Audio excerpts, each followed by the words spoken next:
پاکستان کے ضلع قصور کے اس نوجوان مجاہد کی کہانی جس نے اسرائیل کی سرحدوں کو ہلا کر رکھ دیا۔ اسلام کی بقا کی جنگ لڑنے والے اس مجاہد کی طویل داستان سننے سے پہلے چینل کو سبسکرائب کیجیے تاکہ کہانی کی تمام ترقصات آپ تک ہمیشہ پہنچتی رہیں۔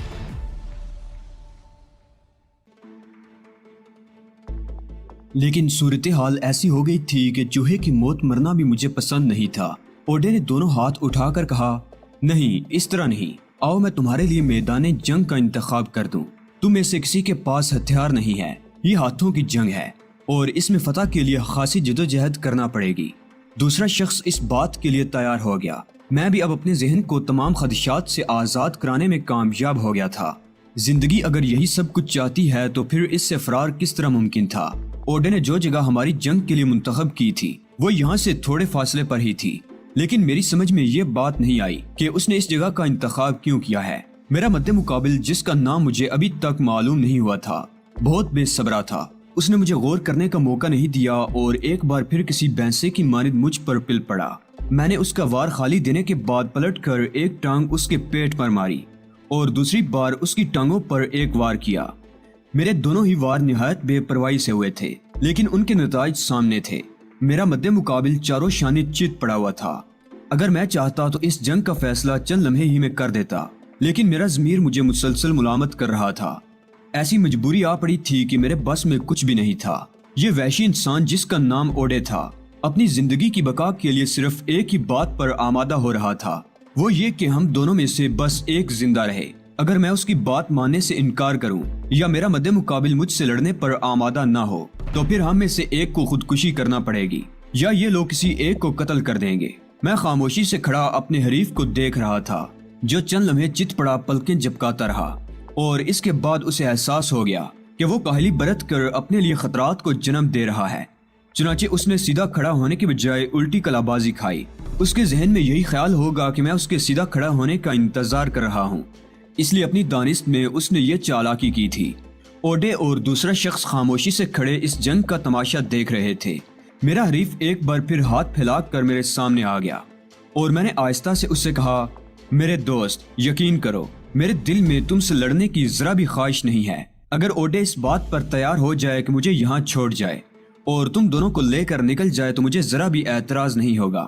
اس شخص نے ایک لمحے کے لیے مجھے گھورا اور دوسری بار پھر مجھ پر حملہ کر دیا۔ اس بار اس نے میرے سینے پر فلائنگ کک مارنے کی کوشش کی تھی، لیکن میں نے اس کی یہ کوشش بھی ناکام بنا دی اور جو ہی وہ میرے نزدیک پہنچا میں جھک گیا۔ البتہ میں نے اسے دوسری طرف گرنے نہیں دیا تھا، بلکہ جیسے ہی وہ زمین پر گرنے لگا میں نے جھک کر اسے اپنی کمر پر سہارا دیا اور پھر پلٹ کر اسی جگہ ڈال دیا جہاں سے اس نے مجھ پر حملہ کیا تھا۔ میں نے اندازہ لگا لیا تھا کہ وہ تھوڑی بہت لڑائی بڑائی سے تو ضرور واقف ہے، لیکن جنگ کا ماہر نہیں ہے اور میرے مقابلے پر وہ چند منٹ بھی نہ ٹھہر سکے گا۔ میری اس نرم دلی پر اسے غالباً جنجلاہٹ آ گئی تھی، چنانچہ اس بار وہ مجھ پر پل ہی پڑا۔ میں جدھر بھی ہٹ کر بچنے کی کوشش کرتا وہ اسی سمت لپکتا۔ آخر اس نے میرا گریبان پکڑ لیا، پھر اس نے 2-3 گھونسے میرے جبڑوں پر مارے اور اس کے بعد مجھے اٹھانے کی کوشش کرنے لگا، لیکن اب یہ تو ممکن نہیں تھا۔ میں نے دونوں ہاتھ اس کے دونوں کانوں پر مارے اور وہ ایک ہلکی سی کرا کے ساتھ پیچھے ہٹ گیا۔ ابھی تک میں نے اس پر کوئی جارحانہ وار نہیں کیا تھا، لیکن وہ مسلسل اپنی جدوجہد میں مصروف رہا۔ میں اس سے بچتا رہا۔ تقریباً 10 منٹ اسی طرح گزر گئے۔ اس دوران میں نے ایک بار بھی اس پر حملہ نہیں کیا تھا۔ اسے شدید جنجلاہٹ محسوس ہو رہی تھی۔ دفعتاً اس کے حلق سے ایک تیز آواز نکلی اور اس بار میں حیران رہ گیا۔ وہ مجھ پر حملہ آور ہونے کے بجائے ایک سمت دوڑ گیا تھا اور پھر اس نے ایک لمبی چھلانگ لگا دی۔ اوڈے اور اس کے ساتھی کے حلق سے ایک وحشت زدہ سی آواز نکلی۔ میں اس چھلانگ کا مقصد نہیں سمجھ سکا تھا، لیکن جو کچھ میں نے دیکھا وہ میرے لیے بہت تکلیف دہ تھا۔ جس جگہ اس نے چھلانگ لگائی تھی وہ ایک خوفناک قاتل دلدل تھی جس میں گرنے کے بعد کسی طور زندگی بچنا ممکن نہیں تھی۔ اب اوڈے کی یہ چال میری سمجھ میں آ گئی تھی۔ وہ مجھے اس جگہ اسی لیے لے کر آیا تھا کہ جنگ کا فیصلہ بآسانی ہو جائے اور ہم میں سے کوئی بھی کسی کو اس دلدل میں پھینکنے میں کامیاب ہو جائے تو فیصلے میں دقت نہیں ہوگی۔ لیکن ایک لمحے کے لیے اپنے حریف کی یہ حرکت میری سمجھ میں نہیں آ سکی تھی۔ البتہ جب اس نے دلدل میں غروب ہوتے ہوئے دونوں ہاتھ ہلائے اور اس کی مدھم سی آواز میرے کانوں تک پہنچی تو میرا دل خون کے آنسو رو دیا۔ اس نے کہا تھا، تم زندہ رہو نوجوان، تم زندہ رہو۔ تم زندہ رہنے کے قابل ہو، خدا حافظ۔ میرے پورے وجود میں ایک لمحے کے لیے تھرتھری سی دوڑ گئی تھی۔ میں اب سمجھ گیا تھا کہ اس نے مجھ سے متاثر ہو کر اپنی زندگی موت کے حوالے کر دی تھی۔ یقیناً وہ مجھ سے بہت زیادہ متاثر ہو گیا تھا۔ وہ جانتا تھا کہ وہ میرے مقابلے پر کچھ نہیں ہے، لیکن اس نے یہ بھی دیکھ لیا تھا کہ میں نے ایک بار بھی اس پر ہاتھ نہیں اٹھایا تھا، جبکہ وہ بارہا موقع ملتے ہی مجھ پر اپنے ہنر آزما چکا تھا۔ بالآخر وہ انسان تھا۔ احساس جاگا اور اس احساس نے اسے موت کی جانب دھکیل دیا۔ میں ساکت و جامد کھڑا اسے دلدل میں غروب ہوتے دیکھتا رہا۔ اس کی کوئی مدد نہیں کی جا سکتی تھی۔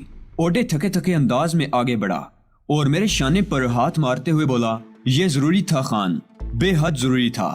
تم میری مجبوری سمجھتے ہو۔ میں نے اداس نگاہوں سے اوڈے کی طرف دیکھا اور بولا، زندگی بچانے کا یہ طریقہ مجھے بالکل پسند نہیں آیا اوڈے۔ ہاں، اس میں کوئی شک نہیں ہے، یہ ایک بدترین طریقہ تھا، لیکن اگر اوڈے کی حالت پر غور کرو گے تو اسے بے قصور پاؤ گے۔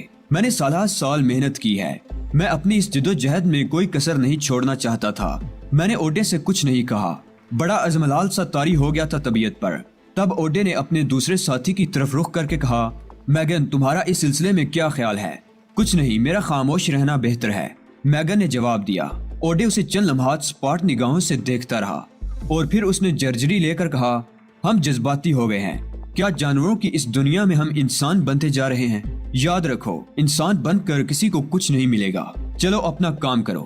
وہ آگے بڑھ گیا اور ہم اس راستے سے ہوتے ہوئے ان بے ہوش افراد کے پاس پہنچ گئے جو اب بھی بے ہوش پڑے ہوئے تھے۔ اوڈے نے براؤن رنگ کا وہ تھیلا کھولا اور پھر اس میں رکھا ہوا سامان نکال کر بیٹھ گیا۔ میک اپ کا یہ سامان پتہ نہیں کہاں سے اس کے ہاتھ لگ گیا تھا۔ میں نے اس کے بارے میں کچھ پوچھنا مناسب نہیں سمجھا۔ اس شخص کی موت نے مجھے واقعی بڑا مزمحل کر دیا تھا۔ اوڈے نے پہلے اپنے چہرے میں تبدیلیاں پیدا کی۔ آئینہ سامنے رکھ کر وہ اپنے چہرے کی مرمت کرتا رہا۔ بلا شبہ وہ میک اپ کا ماہر تھا۔ پتہ نہیں کیا چیز تھا وہ شخص، اور پتہ نہیں کیا کچھ کرتا رہا تھا اس دوران۔ اس کے بعد میری باری آئی۔ مجھے اس نے ایک خلاصی کا روپ دیا اور پھر بوڑھے میگن کے چہرے کی مرمت کرنے لگا۔ تقریباً 3 گھنٹے اس کام میں صرف ہو گئے تھے۔ پھر اس نے کبھی ہیکل شخص کا لباس اتار کر خود پہن لیا اور ہم دونوں کو بھی ہدایت کی کہ ان کی جیبوں سے تمام چیزیں نکال کر اپنے قبضے میں لے لیں۔ ہم دونوں نے یہی سب کچھ کیا اور اس کے بعد اوڈے کی ایک اور درندگی ہمارے علم میں آئی۔ اس نے بے ہوش آدمیوں میں سے ایک کو کاندھے پر لادا اور ایک طرف بڑھنے لگا۔ میں اس کا مقصد سمجھ گیا تھا۔ وہ اس شخص کو بھی دلدل ہی میں پھینکنا چاہتا تھا، لیکن کیا کیا جا سکتا تھا؟ یہاں تو وحشت و درندگی کے علاوہ اور کچھ تھا ہی نہیں۔ میں نے کوئی تعارض نہیں کیا۔ اوڈے نے یکے بعد دیگرے ان تینوں کو دلدل میں اچھال دیا اور وہ بیچارے ہوش میں آئے بغیر ہی موت کی آغوش میں جا سوئے۔ اور اب یہی بہتر تھا میرے لیے کہ اپنے آپ کو ان احسانات سے آزاد کر لوں، ورنہ خواہ مخواہ اوڈے کے اور میرے درمیان تلخی پیدا ہو سکتی تھی۔ ان تینوں کو موت کے گھاٹ سلانے کے بعد اوڈے نے اس طرح ہاتھ جاڑے جیسے دھول صاف کر دی ہو، اور اس کے بعد مسکرا کر میری طرف دیکھتا ہوا بولا، جتنے دلیر اور جتنے بہادر تم ہو، اسی بہادری کا ثبوت دو۔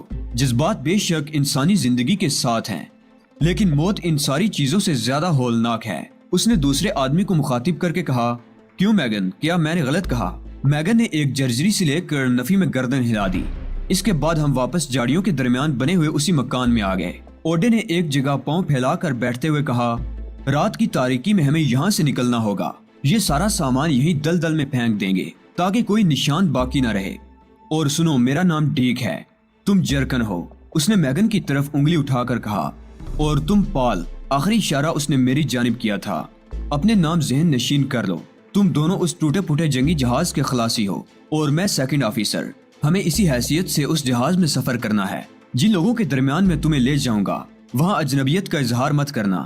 وحشت و دیوانگی کے مظاہرے ان سب کی عادت ہے۔ زیادہ تر خاموش رہنا، اور اگر کبھی کوئی ضرورت پیش آ جائے تو سوائے مار پیٹ اور ہلڑ بازی کے تمہیں اور کچھ نہیں کرنا۔ ہم شام ہونے کا انتظار کرتے رہے، اور جب شفق کی سرخی شام کی دھندلاہٹوں میں ڈوب گئی تو ہم اوڈے کی رہنمائی میں وہاں سے چل پڑے۔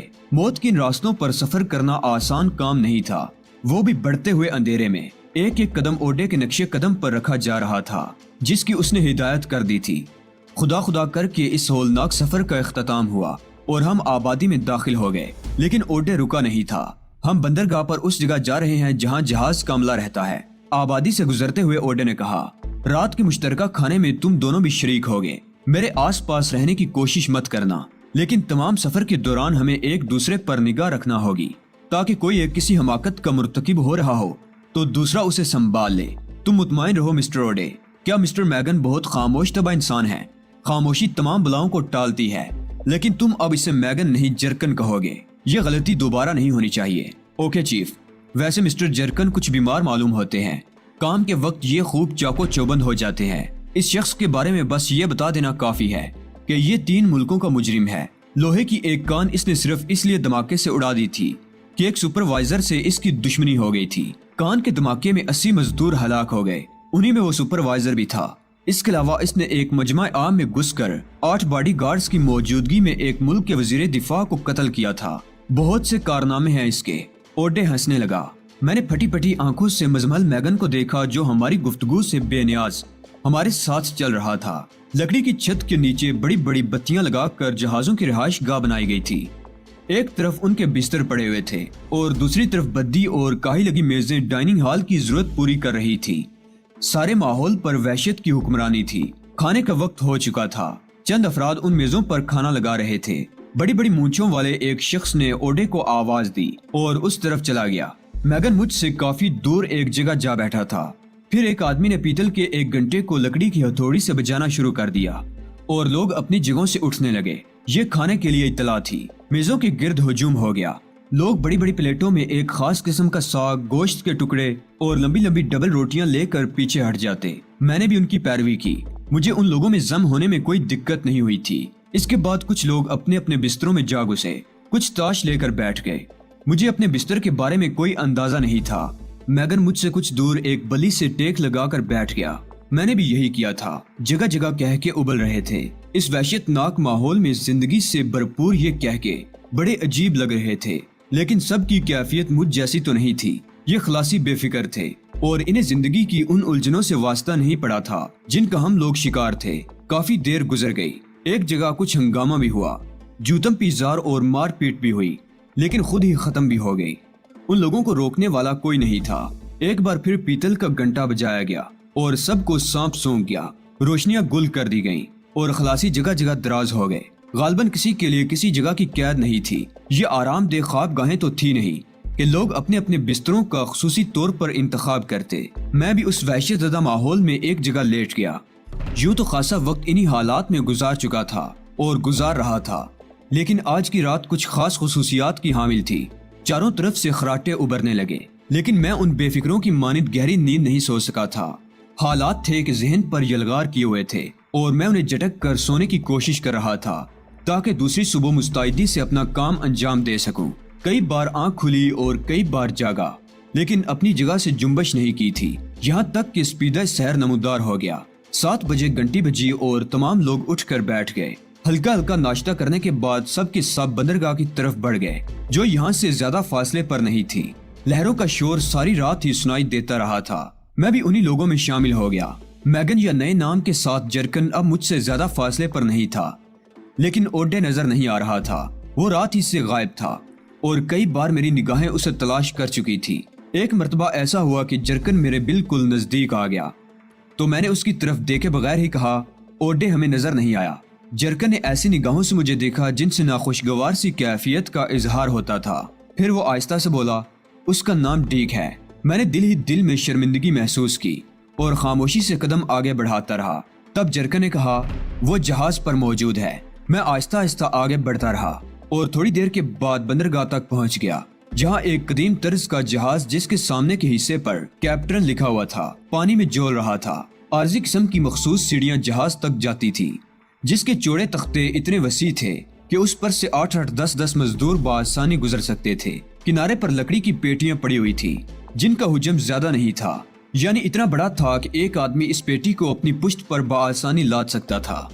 دوسرے خلاصیوں کی طرح میں نے بھی پیٹی اپنے شانوں پر اٹھائی اور سیڑھیوں کی جانب بڑھ گیا۔ تھوڑی دیر کے بعد میں جہاز کے عرشے پر پہنچ گیا۔ یہاں پیٹیوں کو بار کیا جا رہا تھا۔ اوپر پہنچنے والے خلاصیوں کے لیے یہ ضروری نہیں تھا کہ وہ فوراً ہی واپس لوٹ آئیں۔ جہاز پر مختلف کام ہو رہے تھے۔ کوئی جہاز کے تختے جوڑنے میں مصروف تھا، کوئی اس کی صفائی کر رہا تھا، کوئی پھٹے ہوئے بادبان رفو کر رہا تھا۔ میں ایک لمحہ سوچتا رہا۔ اس ماحول کو میں نے بانظر غیر دیکھا اور ایک بار پھر نیچے اتر آیا۔ فوری طور پر جہاز کے بارے میں سب کچھ جان لینا مناسب نہیں تھا۔